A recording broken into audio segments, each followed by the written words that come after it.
5절부터 9절까지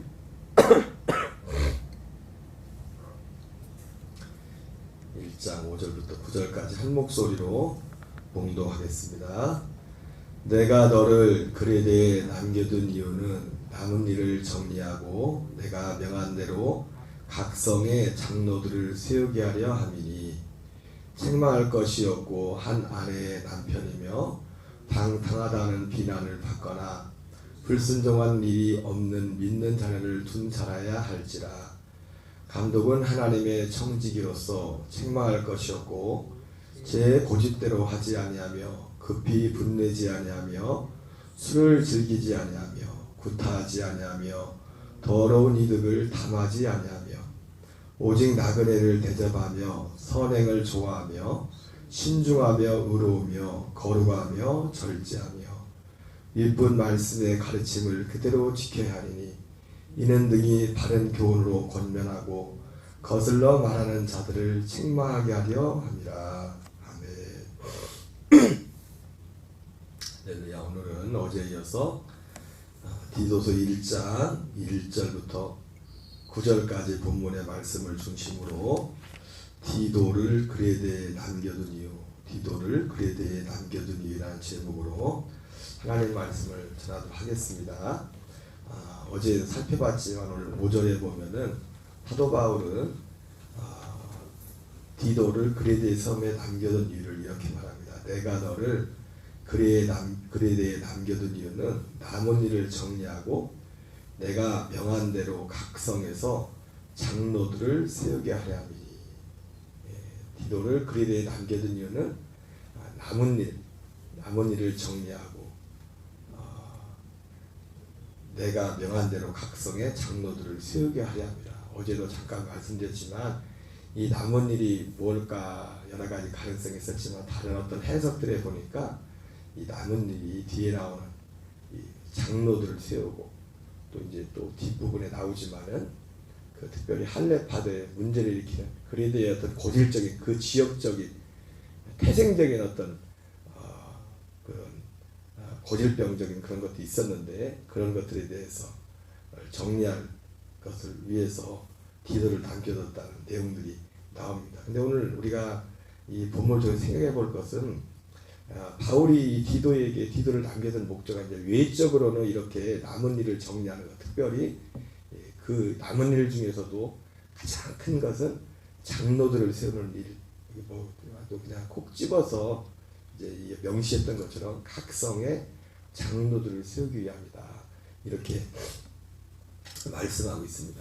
근데 이제 이 5절에 나와 있는 것처럼 디도를 그레데에 남겨둔 이유, 표면적인 이유는 이건데 우리가 이 오늘 잠깐 생각해 볼 것은 그러면 왜 디도를 남겨뒀는가? 디도를 남겨둔 이유는 이 일 때문에 디도를 그레데에 남겨뒀는데 다른 사람도 있었을 텐데 왜 많은 사람들 중에 디도라는 사람을 여기에 남겼을까? 그걸 잠깐 생각해 보려고 합니다. 크게 이 뒤에 이제 있는 그 디도가 해야 될 일들을 이렇게 볼 때 먼저 이제 생각해 볼 것이 크게 두 가지를 생각해 볼 수가 있습니다. 디도에게 이것을 맡긴 것이 하나는 어떤 인간적인 측면에서 말할 수 있을지 모르겠지만 어떤 디도에게 있어서 이 장로를 세우는 일도 그렇고 사실 장로를 세우는 일은 아무나 하는 게 아니거든요. 사실은 사도 바울도 사도 바울이 자기를 항상 사도라고 세우지 사도라고 자기를 소개했지만은 사도이면서도 사도 바울도 어떤 면에서는 장로죠.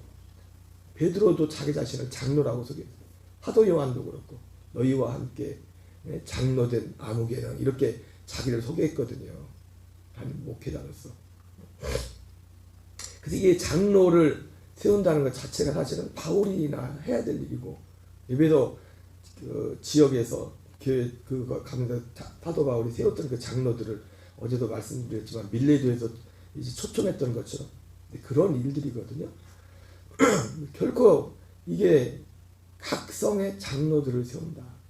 이 무게감이 보통 무게감이 아닙니다. 그리고 또 뒤에 보면 나오겠지만 어떤 어려운 문제, 아까 말했던 것처럼 그리데 지역만의 어떤 고질적인 어떤 문제, 거기 그 출생 그 지역 사람들의 믿음 이전에 그들의 태생적인 역사적으로 보면서 사람이 그냥 우리가 인간적인 측면만 놓고 본다면 복음이 없다면 사실 우리가 복음에 온전히 녹아지지 않으면 어떤 지역적인 우리가 살아온 어떤 태생적인 자라온 그것을 평생을 자라온 그게 나지 않습니까? 그것이 듣고 보고 그것이 나라는 존재가 되는데 인간적으로 보면 이게 거슬러 올라가서 이스라엘이 이제는 계속해서 이제는 바벨론에게 함락되고 페르시아, 그리스 이렇게 뭐 계속 제국들이 이제 발 아래 있었지 않습니까? 이스라엘 나라 자체가 그러면 이스라엘도 바벨론과 페르시아가 지고 나서 그 다음에 이제는 세계를 지배한 나라가 그리스였는데 그 그리스의 그 초대 왕과 같은 그런 그 사람이 알렉산더 대왕이었죠. 알렉산더 대왕은 이제 그 넓은 땅을 차지해놓고 차지만 하고서 다스릴 통치를 한 번도 못했어요. 거의 인도까지 건너가려고 하다가 이제는 부하들이 반대해가지고 이제는 다시 돌아오다가 바벨론에서 이제는 32살인가에 아주 젊은 나이에 죽었죠. 알렉산더라는 사람. 그리고 나머지 왕들이 이제는 부하들이 이제는 서로 싸우면서 이거를 어떻게 이 넓은 땅을 어떻게 다스릴 거냐. 그래서 이제 서로 싸움을 합니다. 크게 마지막에 남는 게 뭐냐면 한 사람이 알렉산더 대왕처럼 우리들 중에서 한 명을 뽑아서 한 명이 다스리도록 하자. 그 의견이 있었고 그 소수였습니다. 다수는 아니야 이거 나누어서 다스려야 돼. 나누어서. 그래서 이 제국 분할파라는 한 파하고 다수였죠. 그래서 서로 싸움을 하게 됩니다. 결국 그래서 야 우리가 알렉산더면 혼자 다스려도 되지만 우리는 안 돼. 그래가지고 이제는 제국을 분할합니다. 그래가지고 그 4명의 장군이 이제는 알렉산더가 정복했던 그 나라를 그리스라는 세계를 이제 4명의 장군이 나눠서 다스리거든요. 그 시기가 이제는 그 시기 가운데 이제는 이스라엘도 이제 그들에게 이제 지배를 받게 되죠. 그래서 이제 그 북쪽에 있는 페르시아가 있던 바벨론과 페르시아가 다스렸던 그 지역을 셀루코스라는 장군이 그쪽을 다스리게 되고 그 애굽, 이집트 이쪽을 프톨레미라는 장군이 지배하게 됩니다. 그런데 먼저 이 이스라엘에 대한 이 지배권을 힘을 가지고 오랫동안 통치했던 그 장군이 어디냐면 애굽 지역이었어요. 애굽 지역. 셀루코스 북쪽은 사실은 역사적으로 뒤에 불과 100년도 채 안 되는 아주 짧은 기간 동안을 이스라엘을 지배해요. 그리고 나중에 그것이 로마로 넘어가 버리죠. 근데 그리고 순서도 그렇고 통치 기간도 그렇고 이집트에 있던 프톨레미 왕조가 훨씬 더 처음부터 그 지배권, 이스라엘의 지배권을 행사할 수 있는 이유가 뭐냐면은 그 지역 자체가 태생이 나일강 있고 넉넉하잖아요. 먹고 살만하고. 근데 북쪽은요 지형 자체도 셀루코스 지역은 산악지대가 많고 사람들 엄청 드세요. 그리고 뭐 다 한가닥했던 제국들이 지나가지고 성격이 보통 여기 남쪽은 다 사람들이 통일되어 있는데 하나로 딱 통일되어 있는데 북쪽에 셀루코스 왕조가 다스리는 나라는 뭐 여기도 저기도 생각도 다 다르고 그래서 이게 지배를 했지만 지배한 이 입장에서도 너무 골치 아프고 힘든 겁니다. 그래가지고 결국은 역사적으로 그렇게 됐지만은 이게 이 그레데라는 섬에 사는 이런 사람들도 제가 참 저는 사실은 부목사 생활도 하긴 했지만 담임 목회는 여기만 계속 해봐가지고 다른 교회를 잘 몰라요. 이게 그래서 어떤 때는 뭐 여기서도 뭐 그렇다고 잘하지 것도 없지만은 그냥 다른 데 가서 다른 분들하고 만나서 또 목회를 혹시라도 그런 애 있어요. 내가 목회를 어떻게 할 수 있을까? 그런 생각들을 해봐요. 이게 왜 이런 생각을 그냥 그렇다고 제가 지금 그런 생각 한다는 게 아니라 예를 들자면 이 지역 사람이 이런 환경들을 무시 못한다. 이 그리스라는 지역 자체가 그래서 이 하나님 이 바울이 디도를 굳이 많은 사람들 중에 디도를 맡기는 이유 중에 하나가 든다면 인간적인 면으로 든다면 그런 측면이 있다. 그런 측면. 어쩌면 이 그리스라는 지역은 바울보다도 디도가 훨씬 더 목회를 더 잘할 수 있어요. 디도가 해결사잖아요. 어떤 면에서 보면. 그 우리가 잘 아는 그 일 중에 하나가 뭐냐면 사도 바울이 고린도서를 썼을 때 고린도 교회 때문에 굉장히 사도 바울이 가슴 아파했지 않습니까? 그래서 고린도 전서와 고린도 후서가 있지만 우리 성경책에 있는 고린도 그 후서의 그 배경이 바울이 디도를 고린도 교회 편지를 보내놓고서 그리고 답장을 받고 나서 그때 그 정황을 쓴 거지 않습니까? 디도를 보내기 전에 디도 편에는 바울이 이제 편지를 써서 보냈지만 그 편지를 보낸 이유가 뭡니까? 바울이 어떤 고린도 교회 고린도 전서에 나와 있는 그런 문제들이 다 그런 문제들에 대한 소식이 들려가지고 바울이 직접 고린도 교회 방문을 했단 말이에요. 너희도 그러지 말아라. 그런데도 말을 안 듣는 거예요. 오히려 바울의 사도권에 대해서 누구한테 뭔 얘기 들은지 모르겠지만 교인들은 진짜 양 같아서요.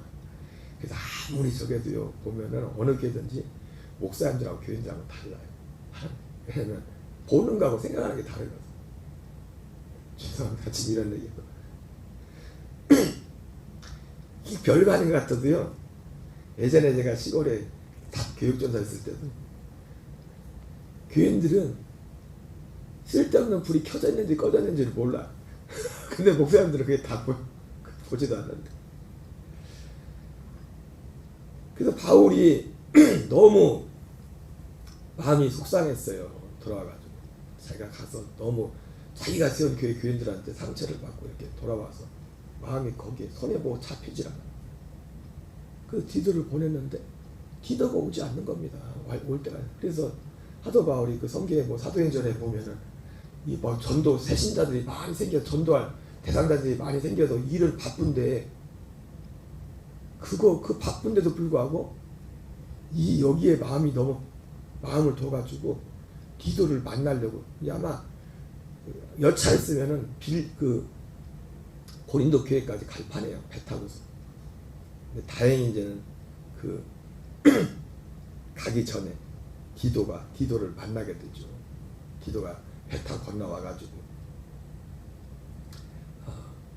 만나서 문제가 잘 해결됐습니다. 그 얘기를 듣죠. 그러니까 거기서도 볼 때 사실은 우리가 생각해 볼 것이 단지 그 고린도 교회 교인들이 이제 회개했다는 거잖아요. 그래서 고린도 후서에서 그 얘기를 쓰잖아요. 사실은 내가 너희들한테 그렇게 하고 이 편지 써놓고도 내 한마음표는 되게 걱정이다. 괜히 내가 이거 썼나. 못할 말을 한 게 아닌데 해야 될 말을 했음에도 불구하고 바울의 마음의 입장에서 또 트라우마가 있잖아요. 아니 직접 가서 얘기했을 때도 그 면전에서도 문전 막대하고 면전에서 나한테 그렇게 했는데 이거 편지 아니야 보고서 이 사람들이 알아들을까? 마음을 돌이킬까? 별 생각을 사람이 걱정을 하려면 별 생각 꼬리에 꼬리를 물지 않습니까? 우리가 하려가 걱정거리가 와도요 걱정할 거 없어. 걱정한다고 될 것도 없어. 내가 주님 안에 그 주님 안에 붙어있냐 붙어있지 않냐. 그렇다고 걱정하지 말라고 해서 뭐 가만히 있으라는 게 아니라 믿음으로 기도해야겠죠. 그렇다고 뭐 그렇게 계속 꼬리에 꼬리를 물고 걱정한다고 될 일도 아니에요. 모든 게 아버지 손에 있으니까 어차피 이해든 저래든 아버지의 손에 있으니까. 물론 우리는 아버지의 뜻을 위해서 간절히 기도해야겠죠. 그래서 사도 바울이 고린도후서 7장에서 그 얘기하지 않습니까?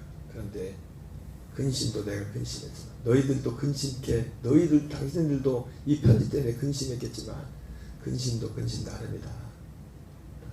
하나님 뜻대로 하는 근심은 회개하여 구원에 이르게 하는 근심.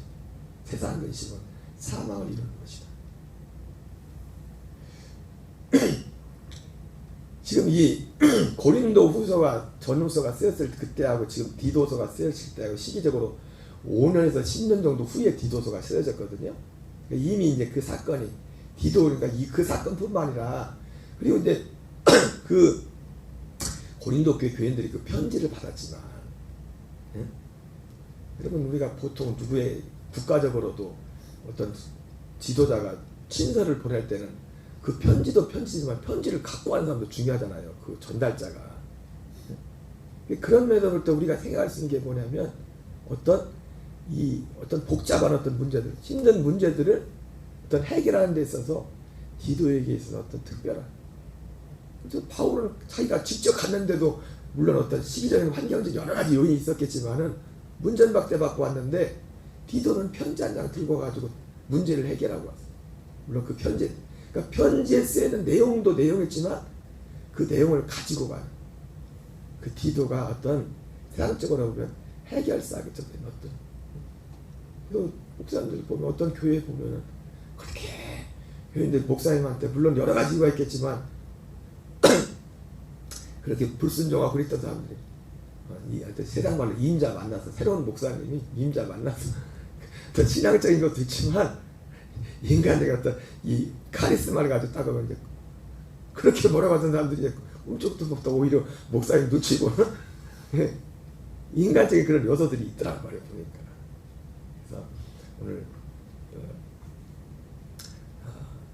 바울이 글에 대해서 디도를 남긴 이유는 표면적으로는 남은 일을 정리하고 표면적으로는 그러니까 목적은 이 장로들을 세우기 위한 것인데 목적은 변함이 없어. 근데 누구를 남겨두냐 보니까 오늘 이게 유치해 볼 때 첫째 디도를 남긴 이유가 또 뒤에 보니까 이 글에 대해서 사람들이 보통 태생적으로 보통 사람들이 아니라 그래서 그런 디도에게 있어서 해결사적인 어쩌면 바울이 있었으면 바울도 해결하지 못했을 그런 어떤 환경들, 여러분 이런 면들이 있는 겁니다. 진짜 이렇게 되돌아볼 때 바울이 있었다고 남았다고 디도보다 잘했을 거라는 보장이 없어요.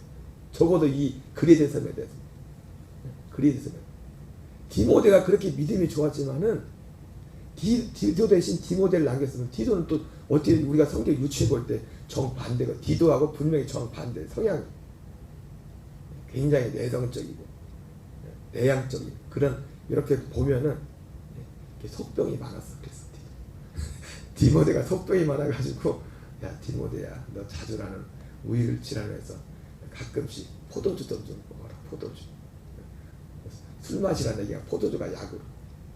저도 그래서 옛날에 포도주를 구했다. 이거 보고 자주 나는 우리 병을 위해서. 자 그런데 바울이 디도를 그래야 되잖아요. 다른 사람이 아니라 디도라는 사람을 여기에 남긴 것은 방금 말했던 어떤 해결사를 분명히 그런 요인도 있을 겁니다. 여러 번 봤으니까 바울이. 그리고 그 고린도 교회 그 상황에 있어서도 어쨌든 디도가 자기도 혼자 직접 가서도 안 됐던 문제를 편지 한 장 들고 와서 문제를 해결하고 답을 받아갖고 왔었으니까 뭐 기록은 안 돼 있겠지만 뭐 같이 오랫동안 이렇게 보면서 봤을 거 아니에요. 그런 이유 때문에 디도를 그레데에 남겨놓고 다른 사람이 아니라 그레데를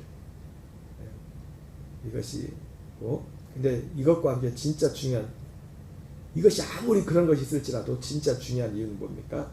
두 번째 이유는 디도를 남긴 이유는 여기 보는 것처럼 바울과 같은 믿음을 가지고 있어요. 같은 믿음.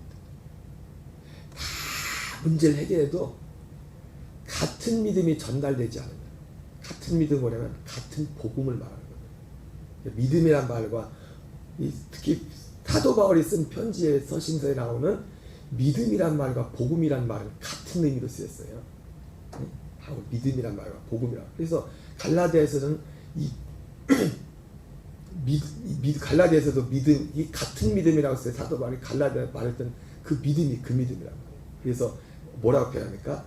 믿음이 오기 전에는 사도 바울이 그렇게 표현해요. 믿음이 오기 전에는 너희가 율법 아래 육신 가운데 육체 아래 율법 아래 있었지만 여러분 믿음 우리가 바울이 말한 이 믿음 아래 살지 않으면 우리는 육신으로 살 수밖에 없습니다. 예수 이름 불러두고 사도 바울이 볼 때 바울이 말한 이 믿음이 아니면 우리는 육신으로 살 수밖에 없어요. 우리는 육신으로 산다는 건 뭡니까? 율법 아래 있다는 거예요. 율법 아래. 같은 믿음과 같은 복. 그래서 너희가 믿음이 오기 전에는 율법 아래 있었지만, 이 믿음이 오기 전에라는 표현을 쓴 게 뭡니까? 이 믿음이 없었을 때, 이 믿음으로 살지 않는 시기가 있었다는 거예요. 그건 오순절 이전에는 다 이 믿음으로 살지 못했어요. 이 믿음이 오기 전이었기 때문에. 그 믿음은 뭡니까? 그리스도의 생명이죠. 하나님의 아들의 생명이죠. 그 믿음은 뭡니까? 오늘 사도 바울이 앞에서 말했던 자기 자신을 소개, 바울의 자기 소개, 자기 선언, 자기 사명, 자기 사명 선언, 택하신 자들의 믿음과 경건함에 관한 진리의 지식과 영생의 소망이라. 이 영생은 거짓 없으신 하나님이 영원전부터 약속하신 겁니다. 그 영원전부터 약속하신, 이 영원전부터 약속하신 약속은 다른 말로 하면 죄와 상관없는 거예요. 사실 범죄하기 전에. 그래서 히브리서 9장 28절에 뭐라고, 그래서 이 아구가 맞죠. 히브리서 9장 28절에 죄와 상관없이 자기를 바라는 자들에게 두 번째 나타나신, 이게 복음이란 말이에요. 그 앞에는요, 죄와 상관없이 나타난 자의 첫 번째 사람의 몸을 입고 오신 예수님 뭡니까? 죄를 위해서 자기 몸, 그리스도께서 우리의 죄를 담당하시려 단번에 들이심 받으셨고, 죄와 상관없이 자기를 바라는 자들에게 두 번째 나타나시리라. 그래서 사도 바울도 부활하신 주님도 다메섹에서 사도 바울을 만나고서 해준 한 말이 뭡니까? 바울이 그리스도의 종으로 증인으로 하는데 뭘 전하는 거예요? 부활을. 예수님의 부활을 전하는, 너 나 본 것을 전하는, 부활하는 주님을 본 것. 그리고 장차 내 속에 내가 나타날 일, 이거를 전. 죄를 위해서는 주님이 부활하기 전에 십자가에서 죄의 죄를 담당하고 성량제물을 드리셨고, 그리고 부활하시고, 그리고 그러니까 이 약속이라는 것은 죄와 상관없던 약속이었어요. 죄와. 예수님이 십자가에 죽으심을 통해서는 어디로 가는 거예요? 범죄 이전의 상태로, 에덴 동산의 상태로, 생혼으로, 쉽게 말해 생혼으로 돌아, 생혼으로 죄를 속죄받는 거예요. 근데 아담과 하와가 범죄하기 전에, 죄 짓기 전에도 하나님이 약속한 게, 근데 그 약속을 받지 못했단 말이에요. 범죄하기 전에도 아담과 하와조차. 그 약속은 뭡니까? 영생, 아들의 생명이란 말이에요. 아들. 살려주는 거. 그래서 고린도서 15장 45절에서 뭐라 합니까? 첫사람 아담은 생혼이 된 것처럼. 우리 번역에는 영이라고 되면 영이 아닙니다. 생혼이라고, 푸시케라고 된다. 창세기 2장에서도 사람이 생영이라고 되죠. 생영이 아니라 네피시 하얀 혼이라고 되죠. 혼, 영이 아니라. 영은 푸니마잖아요. 헬라어는 푸니마하고 히브리어는 루하하고. 영은 하나님께만 속한, 하나님께만. 하나님의 존재만이 영이라고 해요. 그러니까 여러분, 하나님께 예배한 자는 영과 진리로 예배하랬잖아요. 그죠? 아버지께 영과 진리로 예배할 때가 오나니. 그러니까 영과 진리로 어떻게 예배합니까? 복음을 모르고서는요, 영과 진리로 예배할 수 없어요. 아들의 영이 있는 자만 영과 진리로 예배하는 거예요. 아들의 영이 있는 자만. 그전에는 영과 진리로 예배할, 그래서 이 산에서도 말고 저 산에서도 말고 아버지께 진짜 예배할 때만 영과 진리로 예배. 그러니까 여러분, 구원과 성령은요, 뗄래야 뗄 수가 없어요. 성령님이 오시야 구원이 시작되는 거야. 성령이 내 안에 오시면. 이게 복음. 그러니까 복음과 성령이 복음이 뭔지를 알아야 성령님이 일하시는 것이 뭔지도 안다. 성령님이 일하시는 것, 이 땅에 이전에도 성령님이 일행하셨잖아요. 선지자를 통해서 얼마나 많은 표적과 기사를 행했습니까? 성령님이 오시는, 신약시대에 성령님이 오시는 이유는 표적과 기사는 뭐 당연히 원래부터 있던 거고, 그거는 엘리야하고 엘리사가 얼마나 많은 능력을 행했습니까? 아니 심지어 오순절 이전에도 제자들도 성령의 능력으로 귀신 쫓고 병자도 고쳤는데요. 성령이 오시는 오직 유일한 이유는 오순절 위에, 다른 건 원래 있던 거고 그게 없어진 게 아니라 우리 안에 이 복음을 이루는 거예요. 그러니까 성령님이 일하심 없이 복음도 없어요. 우리. 복음이 이루어질 수가 없어요.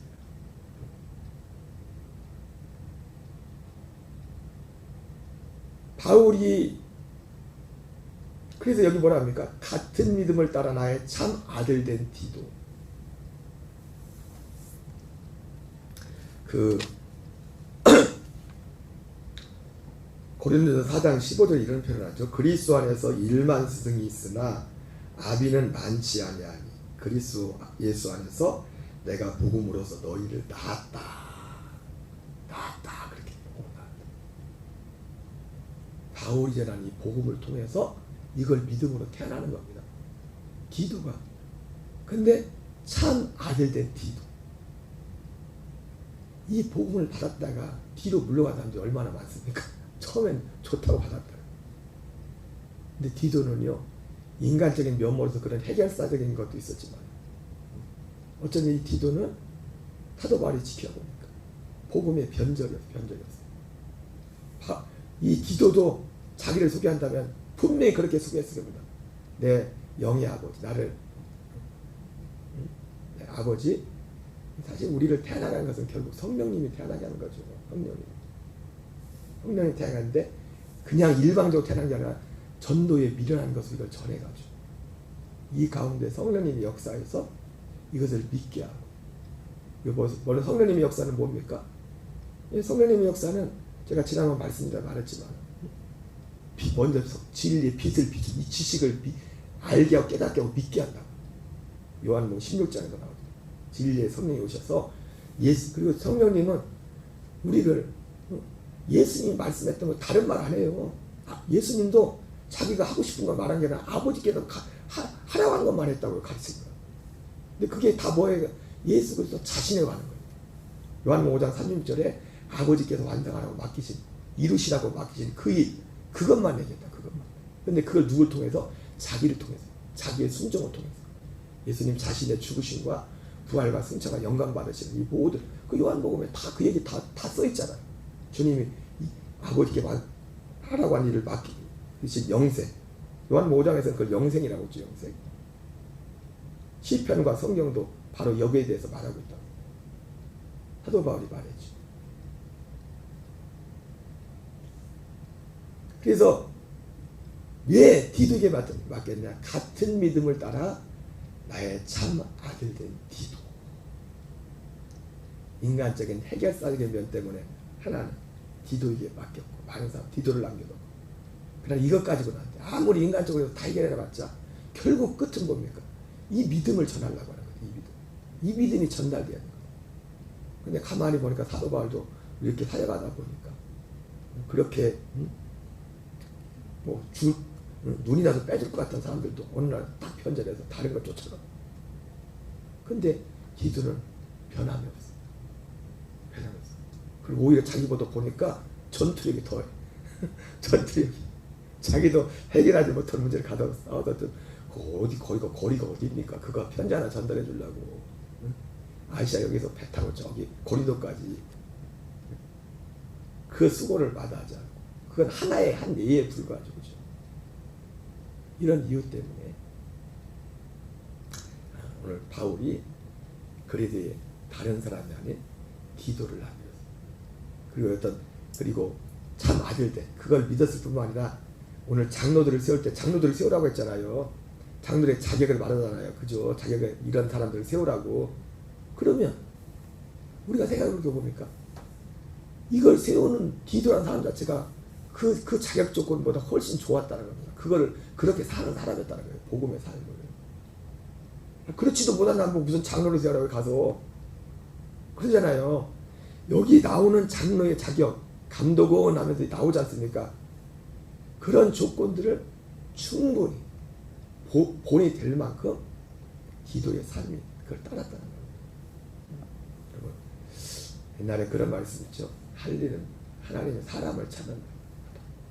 할 일은 많은데 사람, 교회, 저와 여러분이 그런 기도와 같은 그런 하나님이 믿고 무언가를 맡길 수 있는 그런 복을, 그런 사람이 된다면 내가 이 믿음 안에 살고 있다는 것을 그 삶 자체로서 증명을 하는 겁니다.